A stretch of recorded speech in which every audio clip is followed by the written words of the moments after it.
Hello, everyone. Carlos Bastardo with AIB Financial and American Insurance Brokers. Hey, today I just quickly want to show you the power of an IUL, an Index Universal Life policy that's overfunded and used as a vehicle to be able to create a supplemental tax-free income and also provide a bank protection during the process as well as grown, and it's guaranteed from any losses. So let's go ahead and just jump right into this and share my screen. And here we go. So this is based on a 35-year-old female. So if you are around this age and you're a female and in decent health, non-smoker, then this pretty much is pretty close to what it would look like for you. So this person's going to commit to just putting aside $250 a month into an IUL, kind of a set it and forget it deal. So $250 a month into this IUL. Let's see what that's going to look like for this individual. All right, so this particular product that I'm working with today is the F&G Path Setter.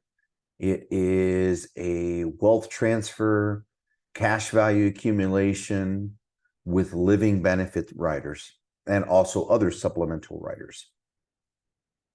F&G has been around for quite some time. They do have an A rating.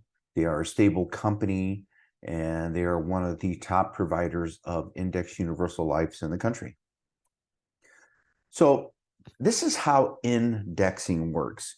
Now, a lot of people get confused when we talk about indexing, and I'll spend, a half hour going over this product and information with people, and inevitably at the very end, they'll come back around and ask the question again, well, what is it invested in, right? Am I putting my money out there in the market just like the S&P 500 or Barclays, or is it going into NASDAQ, gold, whatever? But the short answer is no, your money actually does not go out into the market. You see, life insurance companies are some of the smartest financial investors out there today. They do a way better job than the banks, believe it or not. And that's how they can offer these products with guarantees. And the guarantees are whatever they link your growth and credit you in terms of index, you're guaranteed to get that if there is growth within that particular index. So to keep things simple, we have different particular indexes that can be chosen here, even a fixed rate. But I'm going to go ahead and just stick with the S&P 500. This is a 1-year annual point-to-point. That means if we started our policy January 1st of this year, right, when we get to January 1st of next year, they would freeze everything and say, okay, what was the total win percentage for the whole year? What did the S&P actually earn? And if it was 8%, you get credited with 8%. However, unlike traditional investments, if let's say the S&P lost 25% that year, you lose absolutely zero. You stay where you're at until the markets come back up, and then you continue to earn money.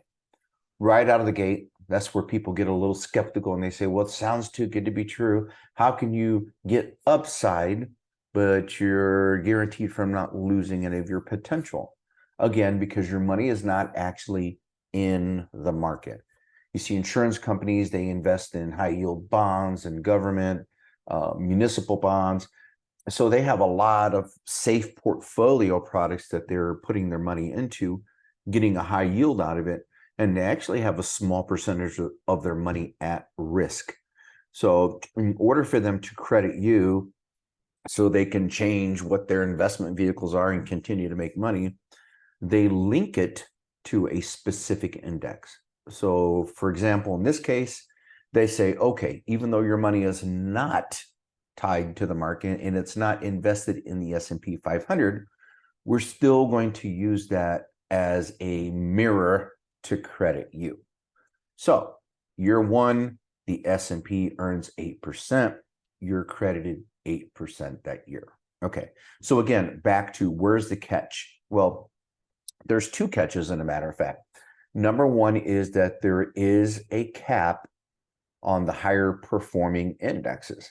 So the S&P 500 As you see right here, it says current cap spread is 11.5%. What does that mean? That means if the market, the S&P 500 earned 8% that year, you get 8%. If the S&P 500 earned 14% that year, then you're going to stop at 11.5%. All right. Now, some people may say, well, if I put my money in the market, I capture that full amount. True. But if you lose money in the market, you also lose the full amount. So here, in order to give you a guarantee and protect you, to give you those rights, there does have to be a limit on how much you can earn, but you're guaranteed not to lose money. So overall, over the long haul, right, you're going to average higher rates of return than being in the market because you don't have to account for losses. And then the second caveat is that this is not a get rich quick scheme. This is not something you're going to make money overnight or even over the next couple of years. This is a long-term play, right? But still allowing you access to your money if you need it. I'll explain more about that in a moment. All right, so this is a long-term play. In order to get the full benefits of an IUL, you need to be invested in this product a minimum of 10 years, right? So you're going to commit to putting money into this life insurance product, not investment, right? And you're going to put it in over the long haul. And a couple of different reasons why. Mainly, if we're looking at the down the road, the final chapter of why we do this is to have income, tax-free supplemental income at retirement time. However, there's a lot of safety devices in between where you have access to your money, and I'm going to explain that to you, okay? So let's just understand this. Again, it is linked to the S&P 500, but it's not actually invested in the market. The allocation, or this is otherwise known as the participation, is 100%. So that means for every percent that's earned in the S&P, you're going to be credited with the exact same percentage up to 11.5%. Okay. So you're getting dollar for dollar, in other words. All right, let's go ahead and continue to the next page here.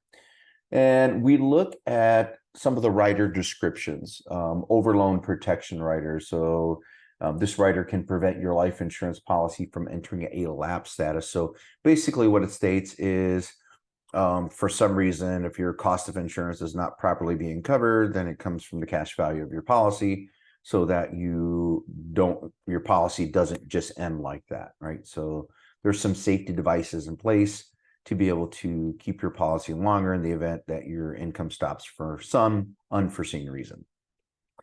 Accelerated benefit for critical illness riders, accelerated benefits for terminal illness, and accelerated benefit for chronic illness riders. So what does this mean? This means, God forbid, if something happens, you should have a cancer, heart attack, stroke, have to go into a long-term care facility. Any of those events can trigger an opportunity for you to get an advance on the life insurance benefit itself, right? And it's tax-free to you. It doesn't come out of your cash. It comes out of the life insurance benefit. So these are additional benefits. They're not optional. They're part of the policy. So in other words, they're free add-ons. You don't have to pay for these. They're included with this particular product.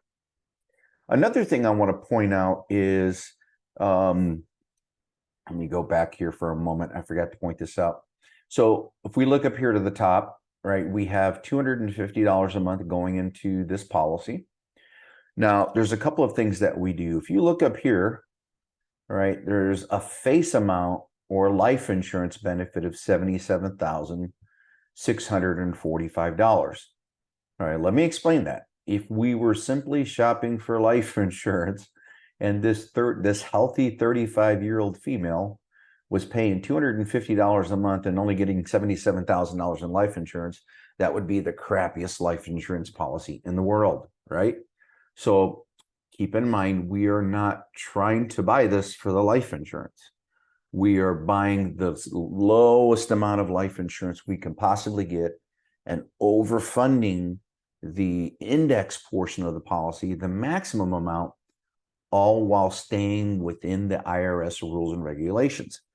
So IULs fall under tax code 7702. If you were to look up 7702, it's a provision within the IRS. It's not a loophole. It's a provision that's been around for many, many years. Basically, long story short, the only way you can earn monies, right, interest like we're talking about, and be able to take it as income and for it to be tax-free is basically Roth IRAs, indexed annuities, and indexed universal life policies. That's it. Right? There's not a whole lot of other options out there. So we're using the life insurance policy as a vehicle for supplemental income. Another thing that we're doing is what's called death benefit option B switching to A in 30 years. What that simply means is by putting an option B, we're throwing the life insurance down more, throwing more cash value. So it's going to feed cash into the policy a lot faster.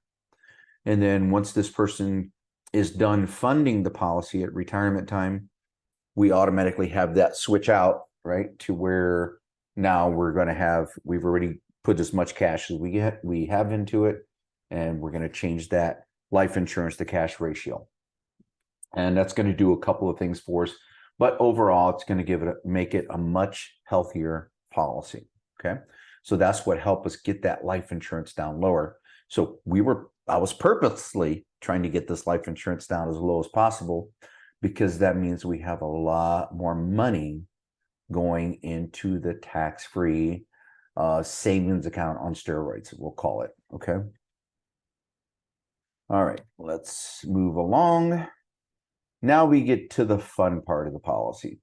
And this is the part that I like to really explain in depth to clients, because again, this is a long-term play. Okay.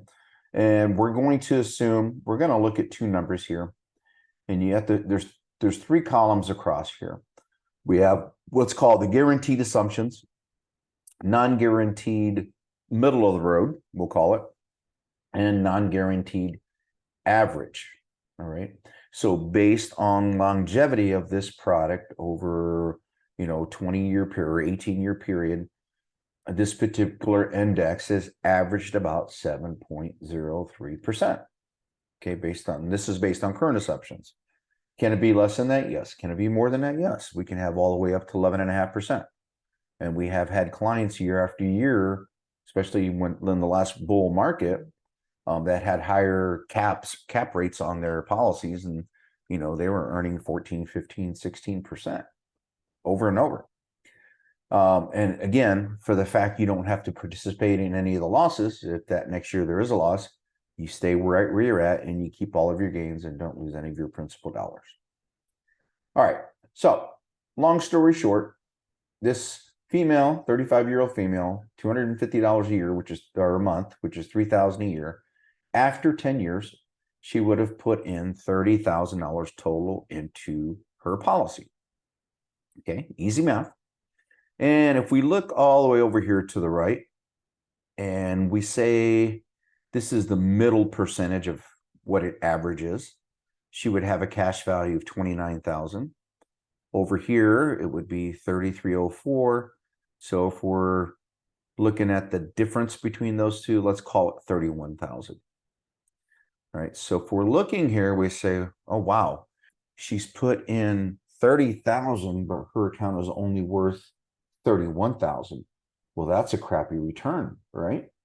We could look at it and we could say that if we're only looking at the 10-year, but remember, I said this is a long play. This is not a short-term play. This is a long play. Now, a couple things I want to point out. At any given time along the way, had this 35-year-old female passed away, then obviously the cash value potential was protected by a life insurance benefit. So at age 45, God forbid, she passes away, she paid $30,000 into the policy. Her family's going to get a tax-free benefit of $111,000, tax-free. Right? So that's almost 4 times the amount of what she paid into her policy. Now, and keep in mind, that's also paying for life insurance, right? So we look at the cash values, 31,000, and that's after the cost of life insurance and any fees. Okay. So this death benefit is protecting the cash value potential of this account. If this person put $30,000 into an IRA or 401k, and let's say they earned, they doubled that amount in 10 years, and they had $60,000 in their account, and they passed away, how much money does the beneficiary get? And the answer to that is they're going to get $60,000 less taxes, less any fees, right? Because we're under the age of 59 and a half. So that disbursement's going to be probably around $42,000 to $45,000, right? So we're about half of what a life insurance benefit, this benefit will provide to the beneficiary. So number one, an IUL protects our cash value and potential of growth if we die too soon. Number two, an IUL protects us if we get sick along the way, such as heart attack, stroke, or cancer. And I always tell my clients, if you had a massive heart attack and you were in the hospital and I came to see you, would you rather I give you a get well card or I had a check for you in the other hand? Everybody always picks the check. I can't understand why. Maybe because it's tax-free money and it comes out of this particular product, right? All right, so let's continue. So we've decided so far after 10 years, we didn't do that great on the investment portion of it, right? But let's hold on because this is a young person, 45, right? 10 years later, so we're 20 years into the policy. Now she's only 55. She's still reasonably young, right? Still working. At that point in her life, she's put in about $60,000 worth of premiums. But now the cash values are up around 105,000. Midline's going to be 80-ish. So let's just call it 75. Was that fair? Let's see, 25 is the difference at 12. Yeah. So, well, yeah, we'll call it 75. So let's say around $75,000 cash value. And she put in the 60. Now we're getting better, right? Because now we're starting to earn compound interest on the money that's in here. After the first year, our fees and costs have gone down because these are what's called front loaded in terms of expenses, right? They start to drop off after the 10th year. But anywhere along the way, because we know life has challenges and surprises in it. So let's say at age 50, right, that this gal decided she wanted to buy a new car, but she wanted to, put as much cash down as possible and not have a big payment. Well, she's got $63,000 of cash sitting here. She doesn't want to get a loan because if it's today, for example, she'd have to pay 7 to 8% interest on a vehicle, maybe even 10%, depending upon credit, right? So instead of that, she wants to buy down points, have a lower payment. She's got 63,000, so she decides, hey, I need $15,000. And she calls me and says, can I get money? And I'm like, sure, let's fill out the form, send it in. They send her a check. Again, no questions asked, tax-free money, it's your money. She uses that money, put the down payment on the car, and life goes on. Now, she can choose to pay herself back, or if she doesn't, then that amount she borrowed and didn't pay back would just come out of the life insurance benefit if she passed away. Okay, let's assume she paid herself back. Life moves on, life keeps going. And then here we are. We're in we'll call it the trimester of the policy, right? The end of the third 10 years. So at the end, but here's the thing. I set this policy up to where she was going to pay into it until age 64 and then be done. So no longer does she have to pay into this policy because it's close to retirement time and we don't want to pay anymore, right? So the grand total of money that was paid in the form of premiums into this policy was $87,000. Now, if we look at the cash values, We have cash value somewhere between the 156 and 245 range, right? We got a bigger difference here. Now it's going to be leaning more towards this way because of compound interest. Let's say 200,000. So let's say around 200,000 cash value for a total contribution of $87,000. Do the math. That's almost 3 times the amount of money that she put into her policy. Now, as you start to see this thing unfold over time, right, you can see the value of compound interest and the fact that you don't have to account for any losses. Okay, you don't have to account for any losses.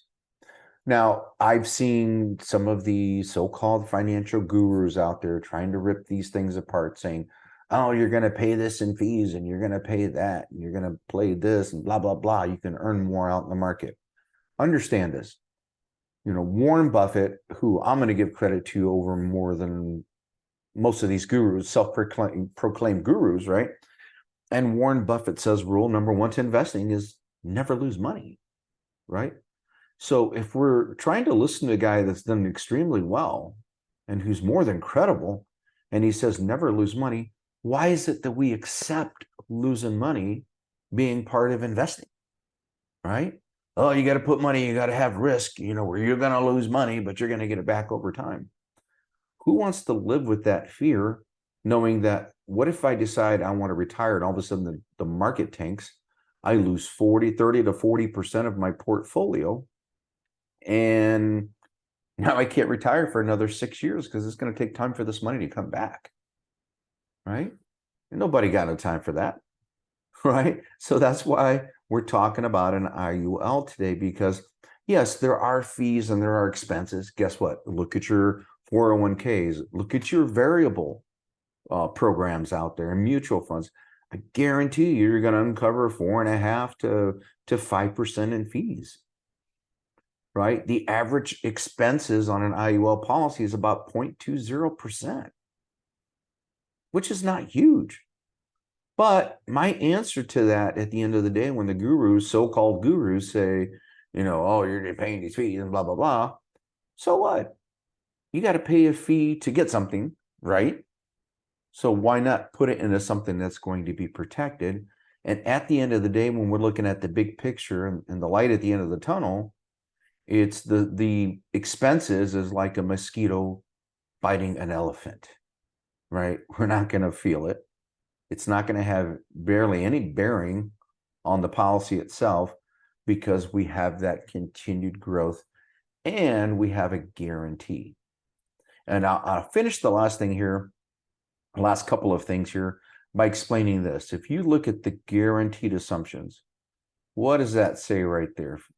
It says 0.25%. So that means if the S&P, that market that year, went down by 25%, you're still guaranteed to earn 0.25%. So not only did you not lose money, you're still going to get a little something. And a little something is better than nothing, especially when your friends who are actually in the market lost 25% that year. Okay, so there is a guarantee. We call that a floor that protects you and gives you just a little extra in a bad year, right? So that makes you feel pretty good at the end of the day, knowing that you have that. Now, the last part of this is my favorite part, right? Because now we get to the payoff.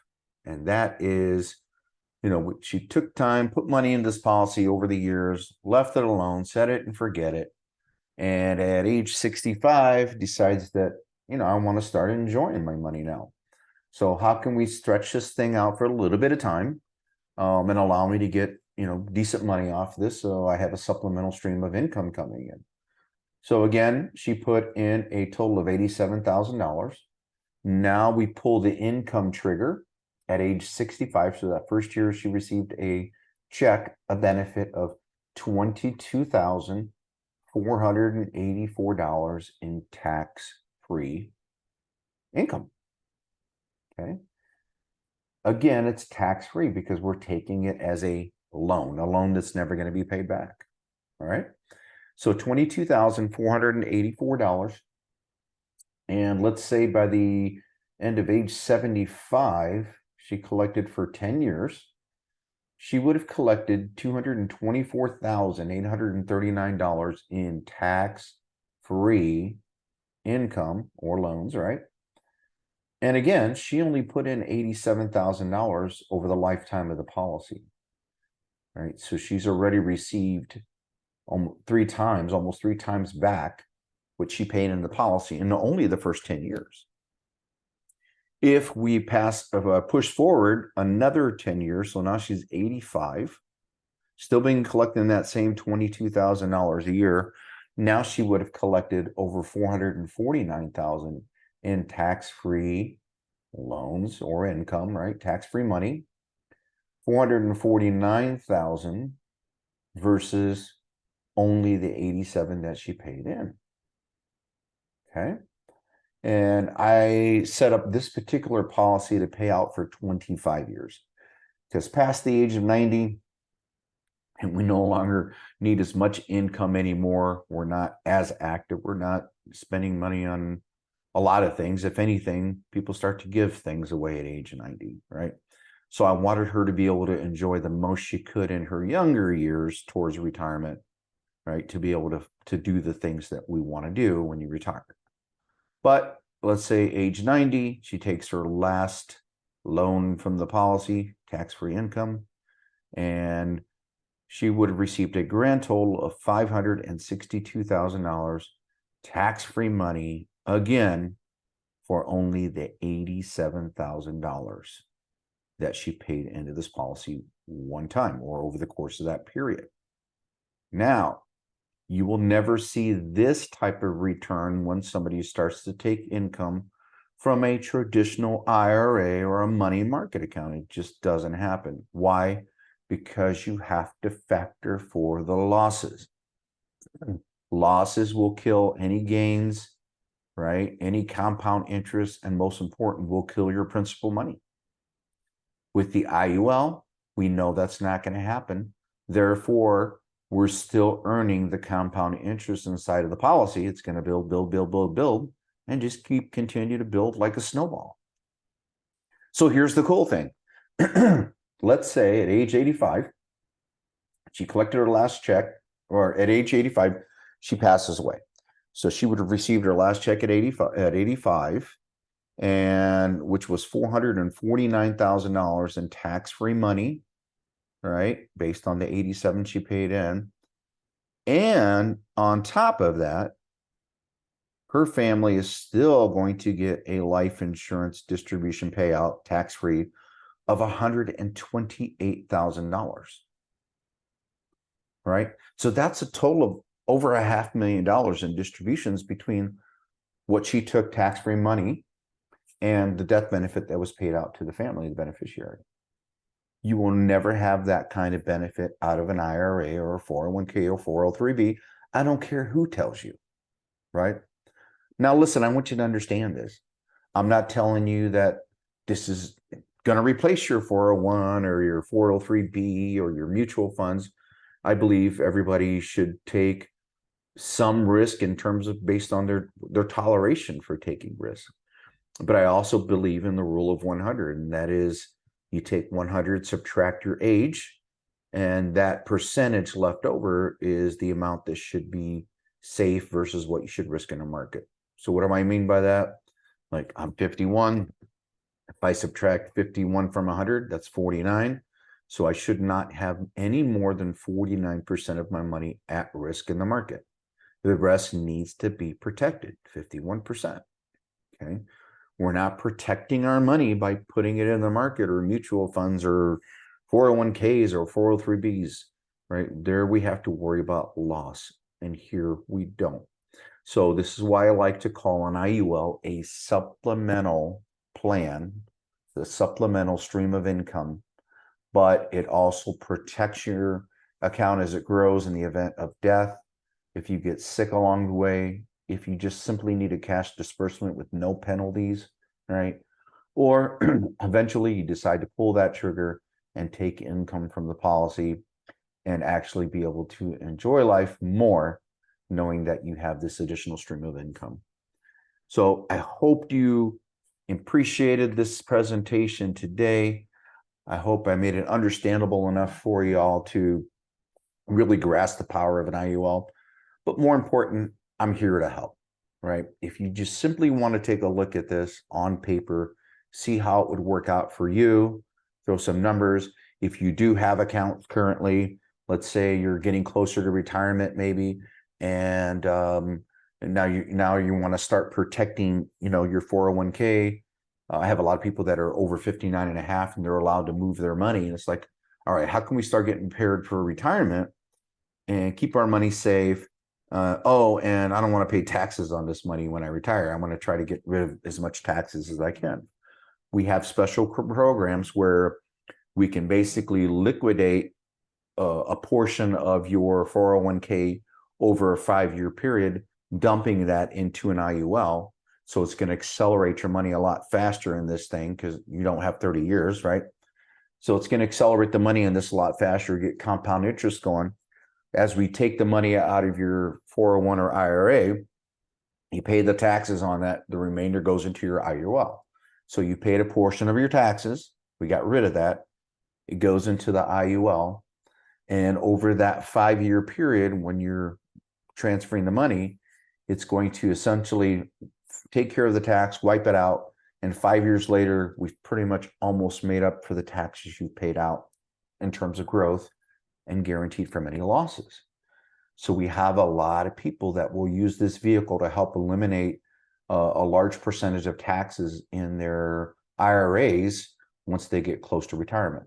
So don't think you're too old for something like this, because if you are older and you do have some cash assets like that, it actually can be a great tool that we can help set up for you. All right, that's my time today, folks. Thanks for paying attention today. I hope that we can help you out with an IUL or any other financial services products here in the future. God bless and have a great day.